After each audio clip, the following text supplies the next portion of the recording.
Oi, o ano de 2025 começou um pouco morno em relação às minhas leituras. Agora em janeiro especificamente eu não tive nenhuma leitura 5 estrelas. Todas as minhas leituras foram no máximo ali um 4, 4,5. Apesar de eu ter tido vários livros que eu gostei bastante. Mas ainda assim eu tô esperando aquela leitura 5 estrelas que vai me arrebatar. Que vai ser aquele livro espetacular que eu vou ficar apaixonado. Que eu vou querer falar dele por vídeos e vídeos, sabe? Então eu tinha pensado em fazer um vlog desses tipo, o vídeo acaba quando eu encontrar um livro 5 estrelas, lendo até achar, né, esse livro. E eu até comecei, só que o vlog acabou muito rápido, porque a minha segunda leitura desse vídeo já foi 5 estrelas. Então eu resolvi, na verdade, vir aqui nesse formato e compartilhar com vocês esses dois livros que eu li, porque o primeiro deles, apesar dele não ter sido 5 estrelas, ele foi quase, e foi uma leitura muito boa também, que tá sendo super bem falado aí nas redes sociais, e muitos de vocês também pediram pra eu trazer opinião aqui pro canal. Então eu vou falar sobre esse livro, e depois a gente vai partir pra qual foi esse título que, gente, eu tô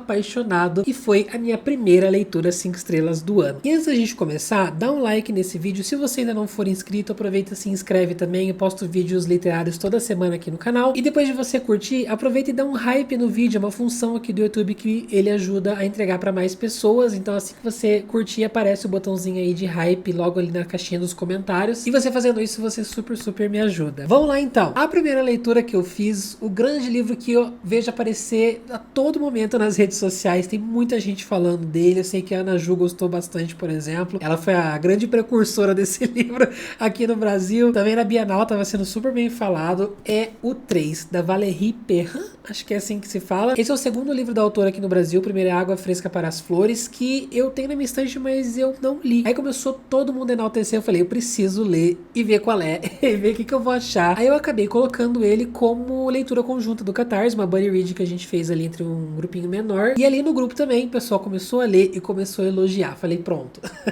Eu acho que esse vai ser o grande livro que eu vou estrear minhas 5 estrelas do ano. E eu peguei pra ler. E aqui a gente vai acompanhar a história de 3 amigos. Eles são amigos desde a infância, que é o Adrian, o Etienne e a Nina. Eles se conhecem desde a época da escola. Eles são muito próximos, de tipo assim, não desgrudam em momento algum. Tudo que eles vão fazer, eles fazem sozinho. Eles sabem tudo sobre o outro. Enfim, essa conexão muito louca, assim. Só que daí a gente vê que isso é lá no passado. No presente, eles já estão adultos e eles acabaram se separando. Aconteceu alguma coisa que eles não são mais próximos assim. Tá cada um pra um canto. A Nina virou cuidadora de um abrigo de animais. O Etienne se casou, teve filho, tá vivendo com a família dele ali. E o ponto de vista do presente também é narrado por uma nova personagem chamada Vivienne. Então a gente vai ver, através desse vai e vem, desse passado e presente, o que aconteceu nesse meio termo. E não só isso, mas a gente vai acompanhar todas as fases da vida deles. A gente vai acompanhar um pouquinho dessa infância, a entrada na adolescência, a puberdade, né? O fim do ensino médio ali, indo pra faculdade, quais decisões eles vão tomar, se eles vão fazer a faculdade juntos, se eles vão acabar ficando, um vai pra uma cidade, outro vai pro outro, enfim, coisas vão acontecer. É um livro bem longo, tá? Ele tem aí as suas 520 páginas, então, né, senta que lá vem a história. Eu vou dizer pra vocês, eu levei umas 50 páginas pra começar a entrar de fato ali na história, e uma das primeiras cenas que me marcou muito nesse livro, logo de cara a gente já tem todo um drama ali com um professor na escola, que ele sempre pega um aluno pra fazer bullying, assim, pra pegar no pé, né? E ele escolhe logo o Adrian, que é um dos protagonistas, e ele faz um bullying tão pesado com esse garoto, que eu fiquei chocado com o quão sombrio logo a trama se tornou ali, né? Mostrando como isso gerou um trauma no menino, e como esse trauma foi afetando ele, tomou algumas decisões por causa disso. Aí a partir disso eu já falei, nossa, esse é o meu livro. É o tipo de história que eu gosto. E aí quando a gente chega mais próximo ali da adolescência, dos 17, 18 anos, foi quando eu realmente comecei a ficar muito preso na história. A gente vai tendo uma ligação mais concisa entre o passado e presente, e também esse ponto de vista dessa mulher chamada Virginie vai ficando mais interessante, porque você começa a perceber que ela não aparece no passado. Então em que momento da história do passado ela vai dar as caras? Quem que é essa personagem? Porque quando tá falando dos 3, é narrado em terceira pessoa, e quando é o ponto de vista do presente, é narrado em primeira pessoa da Virginie. Virgínia, acho que é isso. Virginie. Enfim, a gente vai entendendo ao longo da leitura que é um livro com raízes em diversos temas muito muito interessantes e muito importantes também, mas principalmente a força que tem uma verdadeira conexão com uma pessoa, no caso aqui com mais pessoas, né, o trio ali. Como o tempo é o maior causador de conflitos e separações, mas mesmo que isso aconteça, quando você tem um tipo de conexão assim com uma pessoa, não é algo que simplesmente desaparece. Pode ser que mesmo assim essas conexões sobrevivam ao tempo, e é o que a gente vê acontecer. E eu achei isso muito louco, porque eu sou uma pessoa que tem muita dificuldade de desapegar de conexões fortes. Eu, às vezes, me afasto de certas pessoas, né, acontece, ou de relacionamentos, mas eu sinto que se eu tive momentos importantes com aquela pessoa, isso vai ficar comigo pra sempre. Então, tem pessoas na minha vida que eu não vejo faz muitos anos, e que eu tenho certeza que eu não vou ver pelo resto da minha vida, sabe? Eu acho que o ciclo ali talvez tenha acabado, e não faz mais sentido, né, esse contato. Só que eu sinto que ainda tem um fiozinho que liga eu àquela pessoa, por mais que a gente não se veja, sabe? Então eu achei interessante a forma como ele trabalhou isso, eu me vi bastante nessa situação, e eu achei muito curioso, porque, como eu disse, esses três, eles são muito grudados, eles vivem um colado no outro, eles não se largam, gente, chega a ser irritante, como eles querem fazer tudo junto, como eles vão compartilhar tudo um com o outro, um sabe completamente da vida do outro, e tipo, no nível de vai começar a namorar, e a pessoa que tá namorando fica com ciúmes, porque parece que ama mais os amigos do que ela, sabe? Só que daí, ao mesmo tempo, a graça do livro é você ver que cada um, ainda assim, possui os seus segredos, as suas particularidades ali, que eles não compartilham um com o outro, e como esses segredos acabam mostrando no fundinho ali a capacidade que cada um tem de trair o outro, de se machucarem, de corroerem esse laço tão forte que eles dizem ter, né? Ele vai ao longo dessas 500 páginas construir essas personalidades, mostrar justamente as complexidades do ser humano e da vida, tocar em dinâmicas de família, ou até, em caso de uma personagem aqui específica, a ausência de família, e basicamente o que é crescer e ter as suas perspectivas mudadas ao longo dos anos, se tornar adulto, mas não importa quantos anos se passem, você sempre vai estar em metamorfose como um ser humano, você vai estar sempre em mudança, né? E a gente também, além disso, tem alguns assuntos aqui relacionados à saúde mental, relacionamentos abusivos, comportamentos que podem prejudicar e marcar a sanidade de uma pessoa e transformar ela em relação ao futuro dela. E eu também percebi uma crítica que a autora acaba colocando aqui, a misoginia, né? E como os homens sempre querem controlar as mulheres, independente da situação, dentro de um relacionamento, mas também dentro de amizade. E a forma como alguns eventos na história servem para manipulação dos sentimentos, digamos. Eu acho que, no geral, a autora fez um trabalho muito bom em criar personagens complexos, com defeitos que muitas vezes você vai revirar o olho, você vai ficar com um ranço daquele personagem, mas no bom sentido, justamente porque é um personagem muito real. É um ser humano fazendo cagada como qualquer outro, sabe? Mas alguns pontos do livro também me fizeram tirar uma estrela, por isso que ele não foi perfeito, acabei dando 4 estrelas no final. Uma delas é o tamanho do livro. É justamente a extensão dessa história. A sensação, e isso é algo que eu vi bastante acontecer ali no nosso grupinho de leitura conjunta, várias pessoas comentaram que sentiram isso também, depois eu vi outras resenhas e é um comentário recorrente, que você, por exemplo, parece que você leu 1 hora, quando você vai ver, você leu só 15 minutos. Parece que você leu 100 páginas, você vai ver, você só leu 30. Então é um livro que, por algum motivo, ele dá essa sensação de ser meio que interminável, assim. E que ele poderia, então, facilmente ter sido editado para tirar ali umas 100, 150 páginas, para evitar um pouco dessa sensação de que ele não anda, de que o livro, você tá lendo, e o livro nunca acaba, sabe? Então, chegou ali nos 80% mais ou menos, eu confesso que eu fiquei um pouquinho cansado. E também algumas atitudes aqui e ali, não é algo muito geral, assim, é algo bem isolado mesmo, mas tem atitudes de certas personagens que impactam a história, que não são muito naturais, não são muito sinceras, é que tem coisas que eu não posso falar por causa de spoiler. E o livro, como eu disse, ele apresenta muitos debates, muitos assuntos, alguns ele trabalha legal, mas tem alguns assuntos que eu também queria que tivesse sido mais aprofundados. Ou às vezes é um tema muito importante, mas ele só serviu pra causar algum tipo de intriga na história, sabe? Mas enfim, gente, assim, nos últimos 20% do livro é uma loucura, fica muito bom, porque ele começa a amarrar tudo na história, mas tipo assim, tudo mesmo. Tem coisa que você nem imaginava que ia se interligar, que ia fazer sentido lá na frente. Você achava que era só algum fato que ela tinha mencionado ali ao longo da história, e depois quando reaparece e ela explica coisas e ela conecta coisas, você sente tipo assim, como você tá fazendo um crochê, sei lá, ponto a ponto, e você, quando você termina, você afasta e você vê o objeto final. E ver esse objeto final do livro é muito louco. Principalmente porque ele tem um mini mistério, que é um negócio meio thriller, suspense, policial ali, que não é o tom da história, tá? Mas ele tá presente. Tem um mistério que vai se resolver ao longo do livro. E no geral, gente, muito interessante essa leitura. Eu super recomendo. Eu sou mais uma dessas pessoas aí que afirma que 3 é um livro muito bom. Eu tô muito feliz que eu li. Nossa, muito mesmo. Eu tava doido pra ler esse livro. Mas aí, gente, eu falei, ainda não foi 5 estrelas. O que eu vou fazer da minha vida? Gente, eu não sei mais o que ler. Aí eu conversei com a Intrínseca e eles me mandaram um livro que eu tava super empolgado desde o ano passado, porque foi uma das melhores leituras que eu fiz ano passado. Eu não esperava ser tudo isso que foi. Nossa, mas nunca na vida.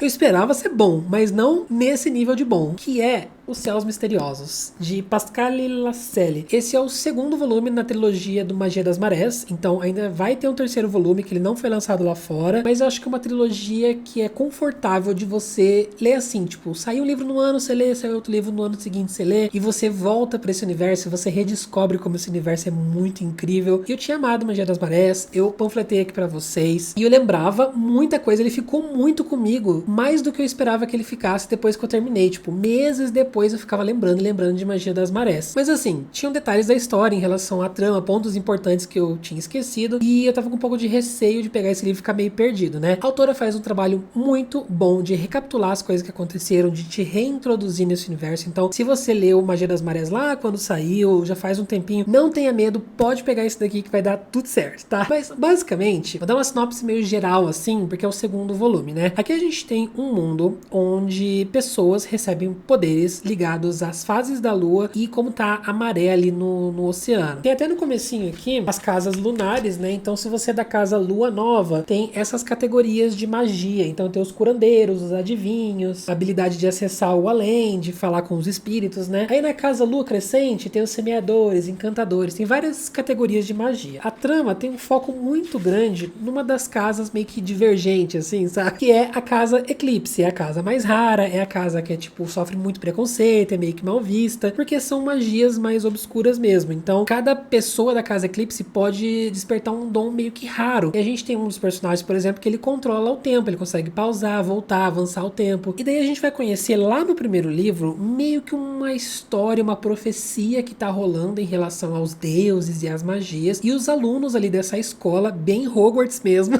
tá? Negócio escola de magia Dark Academia no seu auge. Se você gosta, você vai se deliciar com isso aqui. Mas esses alunos vão se envolver nessa profecia e muita coisa vai acontecer que eu não quero entregar pra vocês. O final do primeiro livro é desesperador, porque personagens... Sabe aquela coisa de começo de trilogia onde personagens se separam, tá cada um pra um canto, virou todo aquele caos. Você não sabe se eles vão se reencontrar, se eles vão conseguir se salvar, o que vai acontecer, tá todo mundo muito em perigo. Então a gente já abre esse segundo volume assim. E aqui ele vai começar a expandir, a gente vai descobrir essa existência de meio que universos paralelos, de outros mundos com magias diferentes, onde esses personagens vão adentrar. É isso que eu vou falar, tá? Senão eu vou estar entregando muita coisa. E a coisa que você mais percebe, pelo menos foi o meu primeiro pensamento assim que eu li, tipo, a primeira página do livro, é como a escrita da autora evoluiu e como ela é viciante. Eu percebi um crescimento absurdo na habilidade dela de contar histórias, de fazer essas histórias soarem muito mágicas. E não é no sentido de,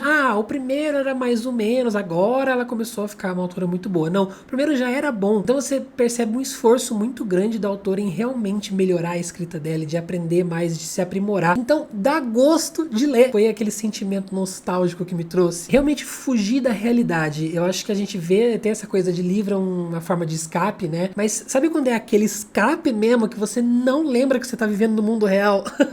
Foi eu lendo isso daqui. Não só o crescimento na escrita da autora, mas, por exemplo, no primeiro livro a gente é apresentado nesse cenário, como eu falei, bem Dark Academia mesmo. E eu tava com muito medo de ser aquela formulinha clássica de jovens pretensiosos e muito draminha e mimimi, sabe? Que a autora seguisse pra um lado meio fútil. Só que lá no primeiro livro eu já quebrei muito a cara, porque ela começa a arrumar muito mais pro lado da fantasia da coisa, que é o que eu amo. E também relações complexas e personagens cativantes. E te dá uma sede de você conhecer mais e mais sobre esse universo. E aqui, desafiando todas as possibilidades, ela conseguiu expandir ainda mais. Parece que ela sentou e falou: eu vou dar tudo que você quer. Tipo, tudo mesmo. Mais uma vez, tentando também não dar muito spoiler, mas a gente vai ter essa introdução de universos paralelos, a gente vai ter um negocinho ali que eu curti muito que ela fez isso, que é viagem no tempo, e toda hora ela tá apresentando alguma coisa nova. Toda hora, gente, acontece algo nesse livro. Esse livro nunca, em momento algum, nessas também 500 páginas, sei lá, 540 páginas, ele nunca para. E tem muito dinamismo, tem muita versatilidade. Aqui são 4 ou 5 pontos de vista, não lembro agora quantos. E são bem distintos porque Em um ponto de vista, a gente tá nesse cenário mais acadêmico. Às vezes até é um negócio, como eu disse, meio Hogwarts, misturado com Nona Casa, pra tornar um pouquinho mais sombrio. Enquanto, no outro ponto de vista, você tá numa floresta mágica, com bruxas, num negócio muito estilo celta, assim. Aí, do nada, você tá num ambiente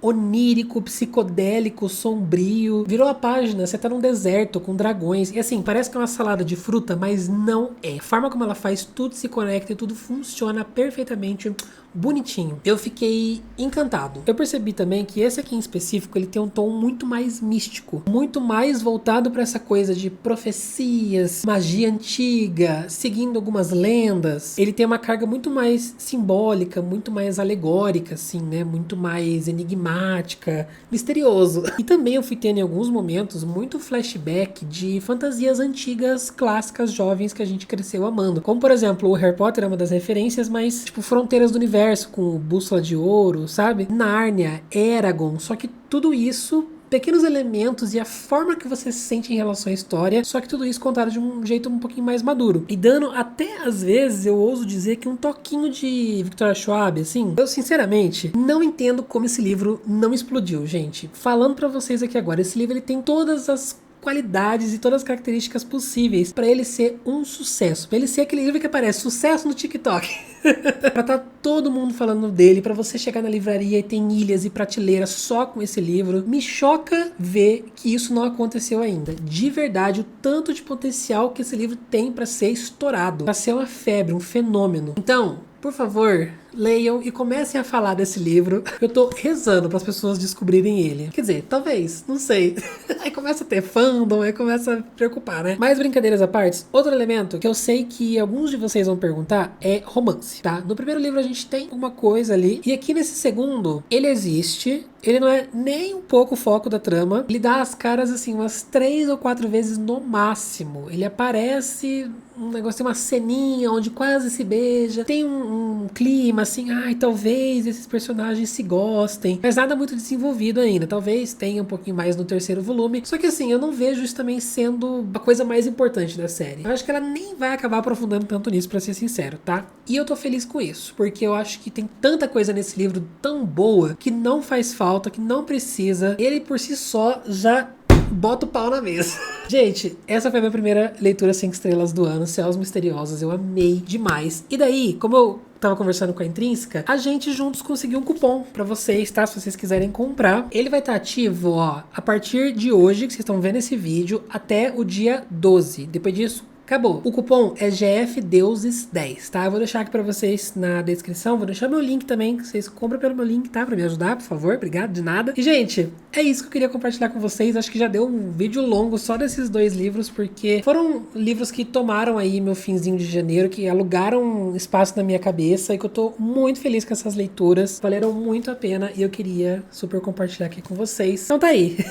Me diz se você já leu algum desses livros, se você concorda, discorda, se você ficou empolgado pra ler algum desses também. Vai comprar seus livros, quer comprar as coisas que eu recomendo aqui, ou qualquer outro livro na Amazon, usa o meu link de afiliado que fica aqui na descrição pra vocês. Salva esse link nos seus favoritos, salva no seu bloco de notas, no seu grupo com você mesmo no WhatsApp, pra você ter sempre esse link. Entrando por ele e fazendo suas compras, você super me ajuda, tá? Eu consigo sobreviver de YouTube, ganho uma pequena comissão ali da Amazon, isso ajuda bastante no fechamento das contas no final do mês. E se você quer também ir além, se você quer receber mais recompensas aqui do canal, quer estar por dentro do que eu tô lendo, do que tá rolando, quer participar das nossas leituras conjuntas, como por exemplo essa aqui que rolou, receber os vídeos do canal antes deles irem aqui ao ar, né, um pouquinho antecipado, alguns dias, receber vídeo extra, participar dos projetos que a gente faz por lá, fazer sprint de leitura comigo, a gente tem um grupinho no WhatsApp também com leitores, tem um monte de recompensa que você recebe assinando o meu Catarse, que o link também tá aqui na descrição. É uma plataforma de apoio onde você assina todo mês com o valor que você escolhe, quanto você quer assinar, e você recebe recompensas em troca, tá? Essa é a forma primordial de vocês me ajudarem, se vocês gostam do meu conteúdo, para eu continuar existindo aqui, e é uma forma de vocês apoiarem meu trabalho financeiramente também, para eu depender cada vez menos de publis também e conseguir dedicar mais tempo a fazer os vlogs loucos que vocês tanto gostam. Tá bom? Gente, muito obrigado, tá? Se você assistiu esse vídeo até aqui, eu vou ficando por aqui, a gente se vê no próximo. Um grande beijo para vocês e tchau!